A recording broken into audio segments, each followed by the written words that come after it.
Bible గ్రంథములో 40 అనే సంఖ్యకు చాలా ప్రాముఖ్యత ఉంది. ఇది సాధారణంగా ఒక పరీక్ష కాలానికి, శోధన లేదా దైవిక మార్పుకు సంకేతముగా కనిపిస్తుంది.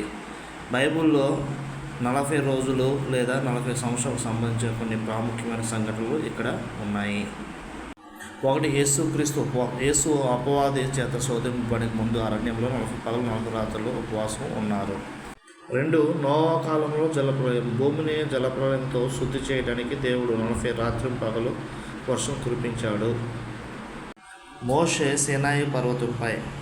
మోషే 10 ఆజ్ఞలను స్వీకరించి ముందు సీనాయి పర్వతంపై 40 పగలు 40 రాత్రులు దేవునితో గడిపారు.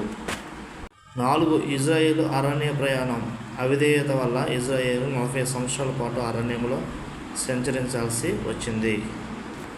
5, యేసు పునరుత్థానము తర్వాత, యేసు చనిపోయి తిరిగి లేచిన తర్వాత పరలోకానికి వెళ్ళే ముందు తన శిష్యులకు కనిపిస్తూ 40 రోజుల పాటు భూమిపై ఉన్నారు.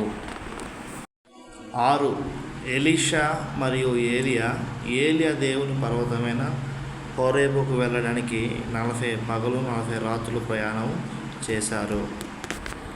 7, నీటి కాలంలో చాలామంది క్రైస్తవులు ఈ 40 రోజుల ప్రాముఖ్యతను బట్టి లెంట్ దినాలు లేదా 40 రోజులు ఉపవాస ప్రార్థనలు నిర్వహిస్తూ దేవునికి దగ్గరవుతుంటారు.